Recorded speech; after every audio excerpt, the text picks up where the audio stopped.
مررت بقبر موسیٰ عند کثیب الاحمر، سرخ ٹیلے کے ساتھ پاس ہم موسیٰ علیہ السلام کے قبر سے گزرے، اور موسیٰ علیہ السلام قبر میں ہیں، نبی کریم صلی اللہ علیہ وسلم سفر میں ہیں۔ ہم اور آپ بھی گزرتے ہیں روڈوں سے، سڑکوں سے، آس پاس ہمیں قبرستان ملتے ہیں، اگر کتبہ لگا ہوگا، نشان ہوگا تو ہم پہچان لیں گے کہ یہ قبر ہے، لیکن اندر والے قبر والے کو نہیں دیکھ سکتے۔ ہمیں نہیں پتہ چلتا کہ بچے کا ہے، بوڑھے کا ہے، مسلمان کا ہے، غیر مسلم کا ہے، جاننے والے کا ہے، انجان کا ہے، ہم نہیں جان سکتے۔ ہمیں اتنا پتہ چلتا ہے کہ یہاں قبر ہے۔ رسول کریم صلی اللہ علیہ وسلم فرماتے ہیں ہم گزرے ہیں سرخ ٹیلے کے پاس جہاں موسیٰ علیہ السلام کی قبر ہے، ہم نے دیکھا موسیٰ علیہ السلام کو۔ کس کو دیکھا؟ موسیٰ علیہ السلام کو۔ اے اللہ کے محبوب، موسیٰ علیہ السلام کو کس حالت میں دیکھا؟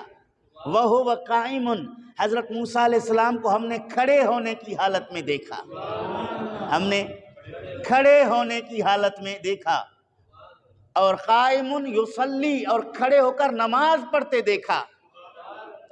کس کو دیکھا؟ موسیٰ علیہ السلام کو۔ پہلے ملاقات ہوئی ہے، ایک شہر کے تھے، یہ نگاہ نبوت ہے، یہ مصطفیٰ کریم صلی اللہ علیہ وسلم کی نبوت کی نگاہ ہے، جو موسیٰ علیہ السلام سے ظاہری بشری صورت کے اعتبار سے ملاقات تو نہیں ہے، لیکن روحانی اور نور نبوت کے اعتبار سے انبیاء کرام علیہ السلام کا ملاقات ہوا کرتا ہے۔ آپ نے دیکھا اور پہچانا کہ موسیٰ علیہ السلام ہیں، حالت بھی بتا دی کہ وہ کھڑے ہیں اور نماز کی حالت میں ہیں۔ اور شیخ عبدالحق محدث دہلوی رحمۃ اللہ علیہ مدارج النبوت شریف کے اندر فرماتے ہیں اندر سے موسیٰ علیہ السلام نے بھی دیکھا، اندر سے موسیٰ علیہ السلام نے بھی دیکھا کہ گزر رہا ہے، صرف گزرنے والے کو دیکھا نہیں بلکہ دیکھ کے پہچانا، صرف پہچانا نہیں بلکہ حالت نماز میں اس کے نبوت اور رسالت کی گواہی دی۔ اشہد انک رسول اللہ، میں گواہی دیتا ہوں آپ اللہ کے رسول ہیں، آپ اللہ کے رسول ہیں۔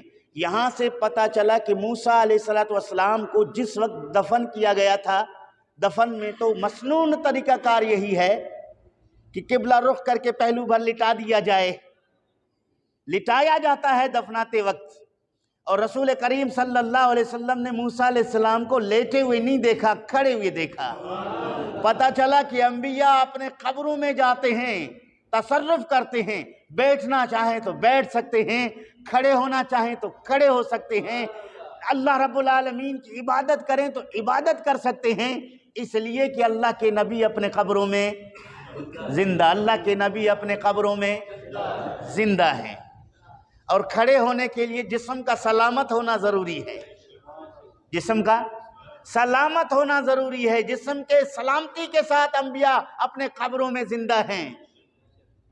موسیٰ علیہ السلام قبر کے اندر نماز پڑھ رہے ہیں۔ مصطفیٰ کریم صلی اللہ علیہ وآلہ وسلم نے ایک مرتبہ ارشاد فرمایا کہ جمعے کے دن مجھ پر کثرت سے درود پڑھا کرو، کثرت سے کیا پڑھو؟ درود شریف پڑھو، تمہارا درود پڑھنا مجھ پر پیش کیا جاتا ہے، تمہارا درود پڑھنا مجھ پر پیش کیا جاتا ہے۔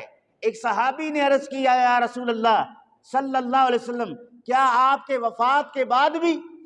نبی کریم صلی اللہ علیہ وسلم نے فرمایا ہاں، میرے وفات کے بعد بھی، اس لیے کہ ان اللہ حرم علی الارض ان تاکل اجساد الانبیاء فنبی اللہ حی یرزق، اس لیے کہ اگر کسی بھی نبی کو دفن کر دیا جاتا ہے اللہ تعالیٰ زمین پر حرام کر دیتا ہے کہ وہ نبی کے جسم کو کھائے، اس لیے کہ اللہ کے نبی اپنے قبروں میں زندہ ہیں، انہیں رزق دیا جاتا ہے، قبروں میں زندہ ہیں، انہیں رزق دیا جاتا ہے۔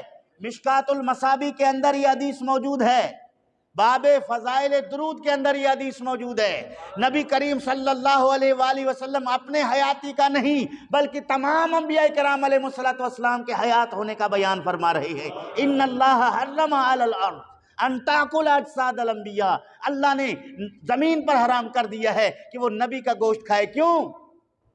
فنبی اللہ حی، اللہ کے نبی زندہ ہیں، اللہ کے نبی زندہ ہوتے ہیں اور انہیں رزق دیا جاتا ہے، اس کی زندگی اور انہیں رزق دیے جانے کا معاملہ اور مسئلہ یہ میری اور آپ کی سمجھ سے بالا تر ہے، لیکن ایمان اور یقین رکھنا ہے کہ اللہ کے نبی اپنے قبروں میں زندہ ہے۔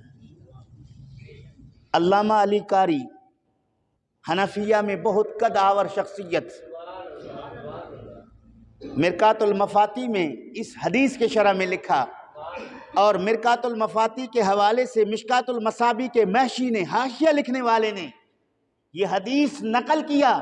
نقل کرنے کے بعد کہا انبیاء تو زندہ ہوتے ہی ہوتے ہیں، مصطفیٰ کریم صلی اللہ علیہ وآلہ وسلم نے انہیں زندہ ہونے کا بیان فرما دیا ہے۔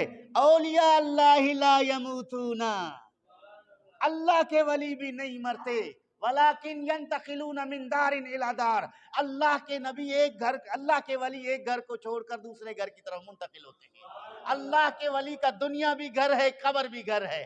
جیسے ہم ایک شہر کو چھوڑ کر دوسرے شہر میں گھر بنا لیتے ہیں، اللہ کے ولی کا دنیا سے پردہ فرمانا علامہ علی قاری رحمت اللہ تعالی علیہ فرماتے ہیں، اسی طرح ہے، وہ ایک گھر سے دوسرے گھر کی طرف منتقل ہو جاتے ہیں، وہ دنیا سے لا تعلق نہیں ہوتے۔ شیخ عبدالحق محدث دہلوی رحمت اللہ تعالی علیہ اشیاۃ اللمع شرح المشکات باب زیارت القبور کے اندر امام غزالی رحمت اللہ تعالی علیہ کے حوالے سے نقل فرماتے ہیں کہ اللہ کے ولی کا تصرف ظاہری حیات میں زیادہ ہوتا ہے یا پردہ فرمانے کے بعد؟ ایک نکتہ ہے۔ علامہ امام غزالی رحمت اللہ تعالی علیہ کے حوالے سے عبدالحق محدث دہلوی رحمت اللہ علیہ کہتے ہیں اللہ کے ولی جب دنیا میں ہوتے ہیں ان کا تصرف جو ہے دنیا کے بہت سارے لوگوں کے ساتھ معاملات کی وجہ سے کمزور اور ضعیف ہے، جب وہ قبر میں جاتے ہیں متوجہ اللہ ہوتے ہیں، ان کا مکمل تعلق رب ذوالجلال کے ساتھ ہوتا ہے، اس کی روحانی قوت اور رفتار دنیا کی قوت اور رفتار سے کہیں بڑھ کر ہے۔ قبر میں جانے کے بعد ولی کا طاقت اور بڑھ جاتا ہے، تصرف اور بڑھ جاتا ہے، کمال اور بڑھ جاتا ہے، چونکہ وہ قبر میں جانے کے بعد ان کو بیوی بچوں کی فکر نہیں ہے، کاروبار معیشت کی فکر نہیں ہے، رشتہ داروں کی فکر نہیں ہے، قبر میں اس کا تعلق صرف رب ذوالجلال کے ساتھ ہے، وہ فنا فی اللہ ہو کر اپنی آرام گاہ میں جلوہ فرما ہے، اس لیے ان کا مقام تصرف ظاہری دنیا میں ظاہری حیات سے کہیں زیادہ ہے۔ اس پر پھر آپ نے بہت سارے اولیاء کرام رضوان اللہ تعالی علیہم اجمعین کے اقوال نقل کیے۔